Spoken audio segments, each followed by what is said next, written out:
오늘의 말씀은 열왕기하 9장 14절부터 26절까지 말씀입니다. 이에 nim시의 손자 여호사밧의 아들 예후가 요람을 배반하였으니 곧 요람이 온 이스라엘과 더불어 아람의 왕 하사엘과 맞서서 길르앗 라못을 지키다가 아람의 왕 하사엘과 더불어 싸울 때에 아람 사람에게 부상한 것을 치료하려 하여 이스라엘로 돌아왔던 때라. 예후가 이르되 너희 뜻에 합당하거든 한 사람이라도 이 성에서 도망하여 이스라엘에 알리러 가지 못하게 하라 하니라. 예후가 병거를 타고 이스라엘로 가니 요람 왕이 거기에 누워 있었음이라. 유다의 왕 아하시야는 요람을 보러 내려왔더라. 이스라엘 망대에 파수꾼 하나가 서 있더니 예후의 무리가 오는 것을 보고 이르되 내가 한 무리를 보나이다 하니 요람이 이르되 한 사람을 말에 태워 보내어 맞이하여 평안하냐 묻게 하라 하는지라. 한 사람이 말을 타고 가서 만나 이르되 왕의 말씀이 평안하냐 하시더이다 하매 예후가 이르되 평안이 내게 상관이 있느냐 내 뒤로 물러나라 하니라. 파수꾼이 전하여 이르되 사자가 그들에게 갔으나 돌아오지 아니하나이다 하는지라. 다시 한 사람을 말에 태워 보내었더니 그들에게 가서 이르되 왕의 말씀이 평안하냐 하시더이다 하매 예후가 이르되 평안이 내게 상관이 있느냐 내 뒤를 따르라 하더라. 파수꾼이 또 전하여 이르되 그도 그들에게까지 갔으나 돌아오지 아니하고 그 병거 모는 것이 nim시의 손자 예후가 모는 것 같이 미치게 모나이다 하니 요람이 이르되 메우라 하매 그의 병거를 메운지라. 이스라엘 왕 요람과 유다 왕 아하시야가 각각 그의 병거를 타고 가서 예후를 맞을세 이스라엘 사람 나봇의 토지에서 만나매 요람이 예후를 보고 이르되 예후야 평안하냐 하니 대답하되 내 어머니 이세벨의 음행과 술수가 이렇게 많으니 어찌 평안이 있으랴 하더라. 요람이 곧 손을 돌이켜 도망하며 아하시야에게 이르되 아하시야여 반역이로다 하니 예후가 힘을 다하여 활을 당겨 요람의 두 팔 사이를 쏘니 화살이 그의 염통을 꿰뚫고 나오매 그가 병거 가운데에 엎드러진지라. 예후가 그의 장관 빗갈에게 이르되 그 시체를 가져다가 이스라엘 사람 나봇의 밭에 던지라. 내가 기억하려니와 이전에 너와 내가 함께 타고 그의 아버지 아합을 쫓았을 때에 여호와께서 이같이 그의 일을 예언하셨느니라. 여호와께서 말씀하시기를 내가 어제 나봇의 피와 그의 아들들의 피를 분명히 보았노라. 여호와께서 또 말씀하시기를 이 토지에서 내게 갚으리라 하셨으니 그런즉 여호와의 말씀대로 그의 시체를 가져다가 이 밭에 던질지라 하는지라. 자, 우리가 지난 시간에 하나님께서 엘리사에게 예후에게 기름을 부어서 그를 이스라엘의 새 왕으로 삼으라 하시는 그런 내용을 보았습니다. 하나님께서 엘리사에게 그렇게 명령하시니까 엘리사가 그 선지자의 제자 가운데 한 사람, 곧 자기의 제자들 가운데 한 사람을 명령해서 그로 하여금 기름병에 기름을 담아가지고 예후를 찾아가서 예후의 머리에 기름을 붓고 그를 이스라엘 왕으로 삼도록 그렇게 조처를 했습니다. 자, 그때 선지자의 제자가 기름 부음을 행하기 위해서 간 곳이 어디였습니까? 길르앗 라못이라고 되어 있죠. 우리가 성경에 나와 있는 지명들을 다 알 수는 없어요. 하지만 몇몇 지명들은 우리가 알아두면 굉장히 유익합니다. 그래서 어제도 제가 잠깐 설명드렸습니다만 길르앗이라는 명칭이 나오면 요단강 동편이다 하는 것을 여러분들이 알아두시면 좋습니다. 그리고 이 길르앗 라못은 그 뜻이 라못이란 뜻이 뭐냐면 고지란 뜻이에요. 고지. 그러니까 길르앗 라못 하면 길르앗 땅에 있는 고지 이런 뜻이겠죠. 자, 고지는 무엇입니까? 높은 곳에 있는 땅이죠. 근데 이 땅이 어떤 식으로 생겼냐면 자, 이스라엘 땅, 이 가나안 땅을 동서로 나누는 기준이 뭡니까? 요단강이죠. 그래서 요단강 서쪽, 요단강 동쪽 이렇게 나눕니다. 근데 요단강은 당연히 강이니까 이렇게 골짜기를 흐르겠죠. 그리고 이스라엘은 북쪽과 남쪽으로 나눌 때 이 가나안 땅은 북쪽은 헤르몬 산을 비롯해서 거의 3,000m 이상 되는 그런 산들이 있는 굉장히 고지대입니다. 반면에 남쪽은 사해, 그리고 사해를 지나서 아카바만이라고 하는 홍해 쪽으로 흘러가는 그러한 어떤 그 낮은 저지대가 있어요. 전 세계에서 가장 낮은 곳에 위치한 육지가 바로 사해 근방에 있는 지역. 그 성경으로 따진다면 소돔과 고모라다. 그래서 보통 여러분 이 제주에서 가장 바다에 가까운 쪽, 바다와 붙어 있는 쪽은 해발 고도가 얼마겠습니까? 제주의 바다와 면에 있는 곳은 해발 0m겠죠. 왜? 바다에 붙어 있으니까. 자, 그러면 제주에서 가장 높은 곳은 어디예요? 한라산 꼭대기겠죠. 1950m입니다. 1950m라는 말을 딱 들으면 아, 이 한라산은 그렇게 높은 산이 아닌가 보다. 그렇게 생각할 수 있어요. 하지만 한라산은 굉장히 높은 산입니다. 왜냐하면 대부분의 산들은 해발 뭐 500m, 해발 1000m 이런 데서 시작하잖아요. 그런데 이 한라산은 사실 이 제주도 전체를 보면 섬이 이렇게 한라산을 향해서 올라가잖아요.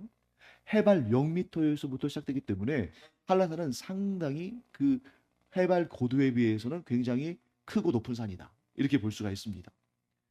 자, 그러니까 지금 이 이스라엘의 지금 질이 지형적인 특색을 보는데 요단강은 굉장히 낮은 지역에 있어요. 그리고 요단강 서쪽에 있는 지금의 이스라엘 땅은 상당히 바다 쪽으로 흘러가면서 그렇게 높은 고지가 아니고 중간중간에 산맥이 있습니다. 반면에 요단강의 동편은 고원지대예요. 우리가 이제 학창 시절에 지리 공부할 때 북한의 개마고원 이런 얘기 들어봤잖아요. 또 티베트에 있는 뭐 티베트 고원 그 정도로 크진 않지만 고지대입니다. 한 뭐 1000m부터 해서 2000m 뭐 이런 식으로 해서 고지대인데 그 고지대의 고원의 특징은 뭐냐면 보통 해발로부터 높으면 우리 생각에는 높은 산, 높은 산맥 이런 것들이 있을 것 같잖아요. 근데 고원의 특징은 높은 지대에 있는데 평야예요. 이게 바로 고원의 특징이고 그것이 바로 길랏 라못의 특징입니다. 그러니까 이 지역은 해발 고도는 높은데 평지이기 때문에 여기서는 사실 농사 짓기는 쉽지 않습니다. 평지긴 한데 농사 짓기는 쉽지 않아요. 왜? 해발 고도가 높으니까. 그러면 농사 짓기 쉽지 않은 그런 고원지대에서는 주로 뭘 해야겠습니까? 목축을 해야겠죠. 그렇기 때문에 르우벤 지파, 갓 지파, 므낫세 반 지파가 모세에게 이렇게 청합니다. 하나님께서 우리에게 명하시기를 저 요단강을 건너가서 그 땅을 차지하라고 하셨는데 우리가 보기에 이 땅, 이 요단의 동편에 있는 이 땅, 이 고원지대가 우리의 주 산업인 목축을 하기에 참 좋은 곳이니 우리로 하여금 이 땅을 얻게 해달라. 대신 우리가 누구보다 앞장서서 요단강을 건너가고 그 땅을 차지하는데 우리가 최선을 다하겠다. 그 모든 과업을 마친 다음에야 우리가 이 땅에 돌아와서 이 땅에 집을 짓고 또 이 땅에서 살겠다. 이런 말을 하는 거죠. 자, 그런데 그 중에서도 길랏 라못이 중요한 이유는 뭐냐면 이 길랏 라못은 자, 지금 여러분 정치적으로 북이스라엘이 대치하고 있는 나라가 어디입니까? 아람이에요, 아람. 그래서 아합 왕 때는 이 아람의 베나닷 왕과 싸웠고 이 아합의 아들인 요람 왕 때는 베나닷 왕의 다음에 왕위를 이은 하사엘이라는 사람과 지금 그 하사엘 왕과 지금 겨루고 있는 상황입니다. 근데 왜 이렇게 자꾸 이 땅을 두고 이렇게 전쟁을 하는가? 그 이유는 아람의 수도인 다메섹에서부터 오늘날 이스라엘의 맨 남쪽에 있는 그러한 도시인 에시온 게벨. 그 에시온 게벨이 중요한 이유는 뭐냐면 그 에시온 게벨은 홍해로 나아가는 항구 도시입니다. 이 에시온 게벨로부터 다메섹부터 에시온 게벨까지 가는 이 무역로, 아주 중요한 그 왕의 대로라고 불리는 이 길이 이 길랏 라못을 통과하는 거예요. 그러니까 이 지역을 차지해야만 정치적으로, 군사적으로, 또 경제적으로 주도권을 가질 수 있는 것입니다. 그러니까 이것을 두고 계속 싸우는 겁니다. 그래서 방금 말씀드린 것처럼 이미 죽었지만 이 아합 왕이 이 지역을, 이 길랏 라못 지역을 지키려고 누구와 싸웁니까? 아람 왕과 싸웁니다. 아람 왕 베나닷 2세와 싸우다가 전사를 해요. 죽습니다. 그리고 아합의 아들 요람은 베나닷 2세의 뒤를 이어 아람의 왕이 된 하사엘과 전쟁을 하다가 죽지는 않았어요. 하나님께서 일부러 살려두신 것 같아요. 왜? 그로 하여금 하나님께서 엘리야를 통해서 예언하신 그 말씀을 이루게 하시려고. 하나님께서 심판하시려고. 그래서 아합의 아들인 요람이 이 길랏 라못에서 아람 군대와 전쟁을 하다가 심각한 부상을 입습니다. 그리고 나서 어디로 오냐면 치료하기 위해서 이스라엘로 와요. 지금 이런 배경 속에 오늘 본문의 말씀이 있는 것입니다. 자, 그러면 또 이제 이 이스라엘이라는 것도 좀 궁금하죠? 여러분, 보통 우리가 북이스라엘 하면 딱 제일 먼저 어떤 성읍이 딱 떠오릅니까? 사마리아죠, 사마리아. 사마리아가 북이스라엘의 수도였어요. 근데 이 사마리아를 북이스라엘의 수도로 삼은 사람이 누구냐면 아합의 아버지인 오물입니다. 오물이라는 사람이 시므리 왕조를 무너뜨리고 오므리 왕조를 세우면서 사마리아를 수도로 삼아요. 이 사마리아는 예루살렘으로부터 남쪽 예루살렘으로부터 대략 한 56km 정도, 50에서 60km 정도 떨어져 있는 곳인데 거기를 수도로 삼습니다. 그런데 이 오므리의 아들인 아합은 다시 어디를 수도로 삼냐면 이스라엘을 수도로 삼아요. 이스라엘은 남쪽의 예루살렘으로부터 약 90km 정도 떨어져 있어요. 그래서 상대적으로 어떻습니까? 더 북쪽으로 올라갔죠. 왜 북쪽으로 올라갔을까? 두 가지 이유가 있는 것 같습니다. 하나는 이스라엘에 평원이 있어요. 평야가 있으니까 거기에서 좀 곡식도 잘 나고 풍요롭고 또 성읍을 건축하기도 수월하고 그러겠죠. 또 한 가지는 사마리아로부터 이스라엘은 약 북쪽으로 한 40km 정도 떨어져 있거든요. 그러니까 여름에 상대적으로 좀 덜 덥겠죠. 그러니까 이스라엘을 수도로 삼습니다. 그런데 마침 그 이스라엘에 왕궁을 짓는데 그 왕궁 근처에 누구의 포도밭이 있었습니까? 나봇의 포도밭이 있었어요. 그래서 이 아합이 나봇의 포도밭을 욕심을 냅니다. 왜냐하면 이 왕궁 가장 가까이 붙어 있는데 여러분 포도를 추수해서 그것을 먹거나 혹은 포도를 추수해서 그걸 가지고 포도주를 만들잖아요. 그렇기 때문에 포도는 보존성도 있고 좀 멀리 떨어져 있어도 얼마든지 가져오는데 시간 걸려도 별 문제 없고 포도주 같은 경우는 사실 뭐 이동거리가 멀어도 아무 상관이 없잖아요. 반면에 채소는 어떻습니까? 채소는 오늘날처럼 뭐 냉장 보관 기술이 있는 것이 아니니까 멀면 멀수록 채소가 시들해지지 않겠어요? 그러니까 아합이 왕궁 바로 곁에 붙어 있는 나봇의 포도원을 보면서 어떤 욕심을 내냐면 그 포도원이 욕심나는 것이 아니라 저 포도나무를 싹 뽑아버리고 그 자리에 채소를 심어서 신선한 채소를 먹으면 좋겠다. 이런 마음을 갖는 것입니다. 그런데 나봇이 아합의 요청에 거절을 해요. 계속 거절합니다.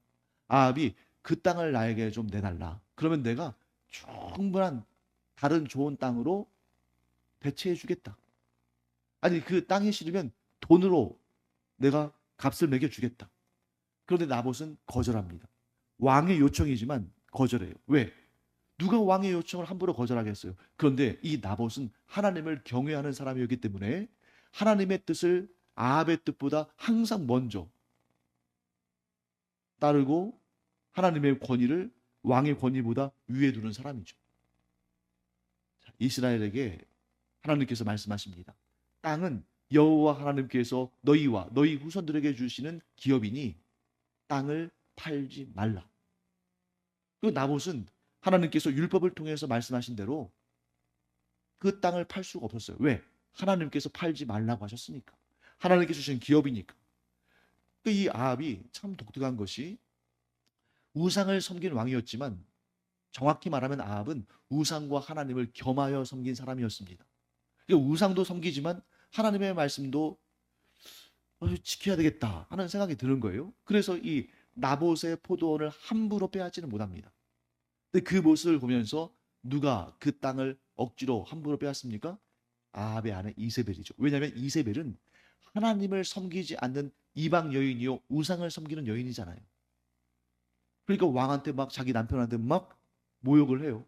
당신이 그러고도 왕입니까? 당신이 못한다면 제가 하죠 하면서 나봇을 불의한 악한 자들을 동원해서 죽이고 그 땅을 강제로 빼앗습니다. 그때 하나님께서 엘리야를 통해서 말씀하시죠. 엘리야를 통해서 뭐라고 말씀하십니까? 열왕기상 21장에 나오는 내용이죠. 너희가 나봇 곧 경건한 자의 땅을 그를 죽이고 억지로 빼앗았으니 이제 개들이 나봇의 피를 핥는 곳에서 너의 피를 핥을 것이다 하면서 아합과 이세벨과 그의 가문에 대한 심판을 선포하십니다. 그 심판의 선포를 어떤 선지자를 통해서 하셨다고요? 엘리야. 근데 엘리야는 이미 승천해서 없잖아요. 엘리야 선지자는 이미 이 땅에서 떠났지만 하나님의 심판의 선포, 하나님의 말씀은 여전히 남아있어요. 그리고 그 말씀이 이미 아합은 죽었지만 그의 가문에게 임하게 됩니다. 자, 그때 하나님께서 이 아합 가문을 심판하실 때에 들어 사용하신 사람이 누굽니까? 예후다. 이렇게 여러분들이 정리를 해두시면 되겠습니다. 오늘 많은 그런 지식적인 내용들이 나와서 좀 복잡할 수 있지만 여러분들이 자주 이런 말씀들을 배우고 듣고 읽다 보면 이제 아주 친숙하게 여겨지실 거예요. 자, 그때 예후가 이제 이스라엘을 향해서 요람이 지금 치료를 받고 있는 그 요람의 왕궁을 향해서 달려옵니다. 오늘 본문의 내용을 보니까 그 파수꾼이 예후가 달려오는 것을 보면서 그가 병거를 타고 병거를 몰고 오는 걸 보면서 미친 것처럼 미친 사람처럼 달려온다 하는 걸 볼 때 이 예후가 굉장히 성격이 아주 좀 다혈질일 것이다 하는 생각이 들어요. 그런데 예후가 하나님의 도구로 쓰임 받는 이유 중에 하나가 등장하는데 정말 그렇게 미친 듯이 병거를 몰 정도로 그렇게 또 좀 다혈질적이고 하는 그런 면도 있지만 아주 신중한 사람이라는 것을 또 알 수 있는 부분도 있습니다. 자, 오늘 본문의 말씀 보시면 이런 내용이 나오죠. 자, 예후가 이렇게 말합니다. 15절 말씀 볼까요? 중간쯤 보시면 이렇게 되어 있습니다. 예후가 이르되 너희 뜻에 합당하거든 한 사람이라도 이 성에서 도망하여 이스라엘에 알리러 가지 못하게 하라 하니라. 자, 예후가 길랄 라못에서 군대 장관들과 함께 모여 있었잖아요. 그때 선지자의 제자 한 명이 와서 예후에게 기름을 붓고 또 예후가 이스라엘의 새 왕으로 세워졌음을 그곳에 있는 군대 장관들과 사람들이 알게 됐습니다. 그때 예후가 이렇게 말하는 것입니다. 하나님께서 오늘 나에게 기름을 부어 이스라엘의 왕으로 삼으셨는데 너희가 그 하나님의 뜻을 따른다면 한 사람도 이 성에서 도망해서 즉 이 성에서 빠져나가서 이스라엘에 있는 왕궁으로 가서 요람 왕에게 이 사실을 알려서는 안 된다 하고 말하는 거예요. 굉장히 신중한 거잖아요. 그냥 지금 내가 하나님의 그 기름 부으심을 받아서 내가 이스라엘의 새 왕이 됐고 이제 아합 가문을 심판하러 가야 한다. 그 일에만 몰두해 있으면 막 정신없이 막 그냥 그 일만 할 텐데 신중하게 사람 단속을 하고 있는 것입니다. 왜요? 미리 누군가가 이 사실을 요람 왕에게 알리러 가게 되면 요람 왕이 도망치지 않겠어요? 피하겠죠? 그러면 하나님께서 예후에게 명령하신 이 중요한 사명을 아합 가문을 심판하는 이 사명을 이룰 수가 없잖아요. 그러니까 이 사람이 아주 뭐 이렇게 다혈질적이고 이렇게 활동적인 사람이면서도 동시에 굉장히 치밀하게 이러한 사역들을 이루어가는 그런 모습도 우리가 보게 됩니다. 자, 그때 이제 이스라엘 자, 이스라엘 망대라는 것은 뭐냐면 우리가 알다시피 높이 쌓아서 주변을 경계하는 거죠. 이스라엘의 북이스라엘 왕의 왕궁에 있기 때문에 경계를 삼엄하게 하는 거죠. 그때 이 파수꾼 한 명이 예후의 무리, 예후를 따르는 자들이 이스라엘을 향해서 막 달려오는 것을 병거를 타고 달려오는 것을 보고 이제 왕에게 보고를 합니다. 한 무리가 이 왕궁을 향해서 달려오고 있습니다. 자, 그랬더니 요람이 17절 말씀에 뭐라고 합니까? 한 사람을 말에 태워 보내어 맞이하여 평안하냐 묻게 하라. 자, 갑작스럽게 한 무리의 군대가 군사들이 닥쳐오면 염려가 되죠. 그러니까 요람 왕이 한 사자를 보내서 무슨 일로 오는지를 묻게 합니다. 그런데 그 사람이 가서 어떤 일로 평안하냐, 즉 왕을 평화롭게 만나기 위해서 오는 것이냐 하고 물을 때 예후가 뭐라고 합니까? 18절 말씀 보시면 평안이 내게 상관이 있느냐? 네가 그걸 알아서 뭐 하겠느냐 이런 얘기예요. 네가 그걸 알아서 뭐해? 그러니까 너는 그냥 내 뒤로 물러나라. 나를 대적할 생각하지 말고 내 편에 서라. 그게 너에게 좋을 것이다. 이렇게 말하는 것입니다. 이 사자가 돌아가지 않아요. 사자는 왔다가 돌아가서 그 보고를 해야 되는데. 19절 말씀을 보시면 다시 한 사람을 또 재차 보냅니다. 그런데 예후가 그에게도 뭐라고 말합니까? 평안이 내게 상관이 있느냐? 네가 그걸 알아서 뭐 하느냐? 너도 내 뒤를 따르라. 나를 따라야만 너의 생명을 보존할 수 있다. 하는 것입니다. 자, 이렇게 연달아 두 명이나 거듭해서 사자를 보냈는데도 그들이 돌아오지 않습니다. 자, 그러니까 낌새가 있는 거예요. 뭔가 이상하다.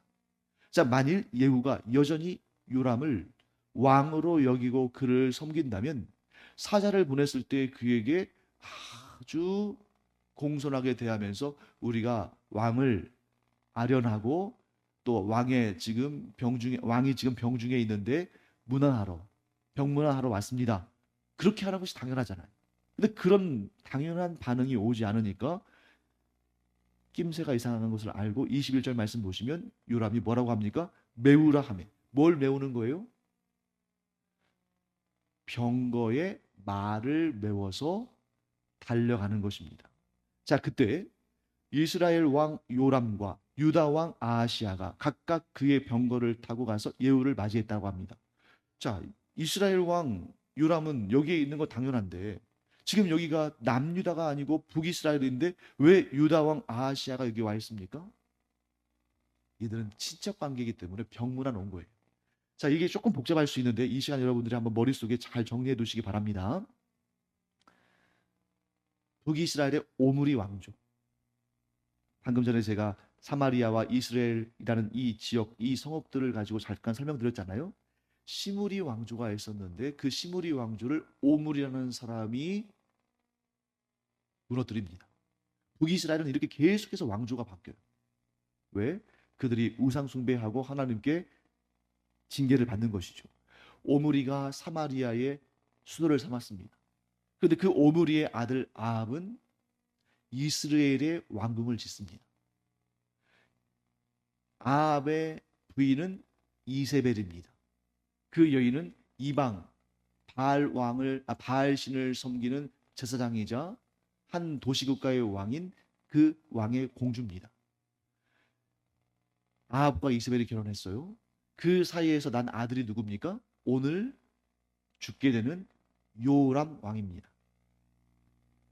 그런데 아합 왕과 이세벨 사이에서는 아들만 있는 것이 아니라 딸도 있었어요. 물론 아들이 많았겠죠.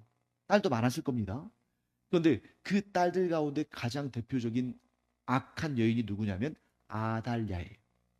자, 머릿속으로 여러분들이 그려보세요. 그 수많은 아들들 다 우리 알 수 없지만 아합과 이세벨 사이 가장 하나님의 책망을 많이 받은 그 악한 부부 사이에 아들은 요람, 아합의 뒤를 이어 왕이 됐고 딸은 아달랴. 그런데 이 아달랴가 남유다의 여호사밧 왕, 그 참 경건한 왕인데 어떻게 그런 실수를 했을까 싶은데 남유다 여호사밧 왕의 뭐가 되는 거예요? 며느리가 되는 거예요. 즉 아합과 여호사밧이 북이스라엘 왕과 남유다 왕이 서로 결혼을 통해서 사돈이 됩니다.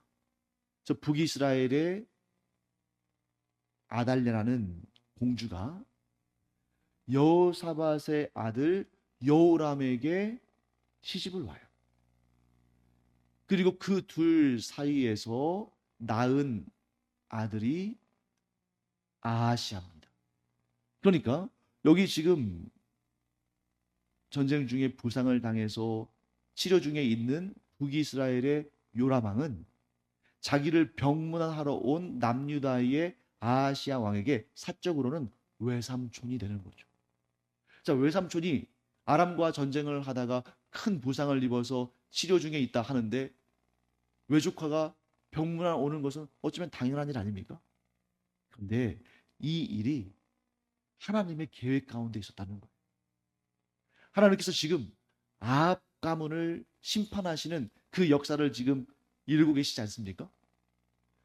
그런데 남유다에 있는 아하시아 왕도 사실은 아합 가문의 일원인 거예요. 왜? 아합 왕의 뭐가 되는 것입니까? 외손자가 되는 거예요. 그러니까 하나님께서 아합 가문을 철저하게 응징하시는데 심지어 남유다의 아하시아 왕 아합 가문의 외손주인 아합의 외손주인 아하시아마저도 함께 심판하시려고 그를 북이스라엘로 불러 오신 것입니다. 그 둘이 누구의 손에 심판을 받습니까? 예후의 손에.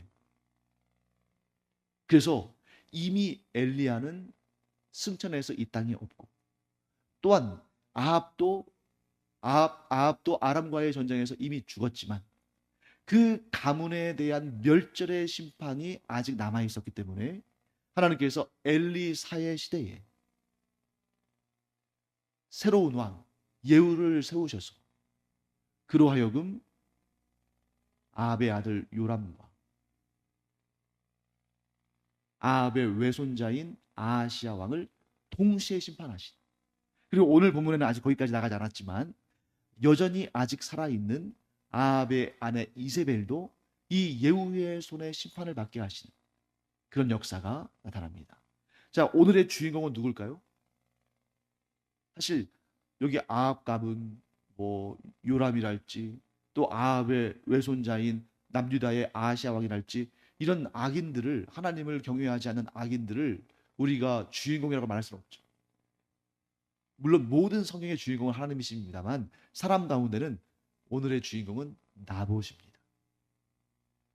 이미 이세벨에 죽은 나봇이지만 하나님은 하나님을 경외하다가 억울한 일을 당한 자를 결코 잊지 않으신다.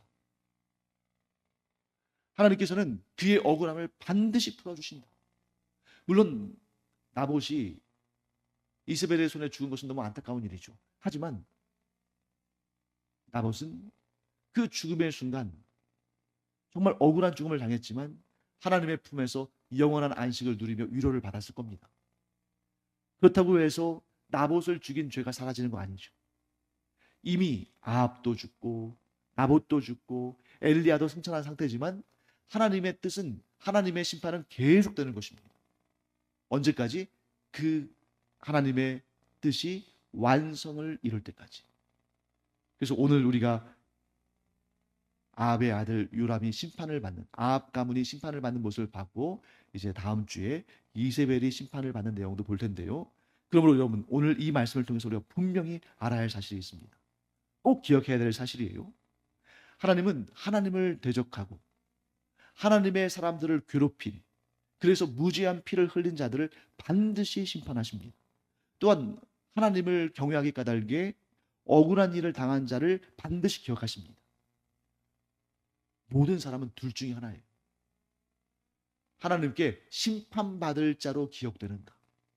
아니면 하나님께서 위로하시고 상을 주시고 복을 주실 자로 기억되는가? 우리가 하나님을 대적하고 하나님의 사람들을 괴롭히고 무죄한 자의 피를 흘리고 하면 반드시 심판이 이릅니다. 우리가 그런 하나님의 심판받는 자들이 돼서는 안 되겠죠. 차라리 하나님을 경외함으로 억울한 일을 당하는 자가 훨씬 낫습니다.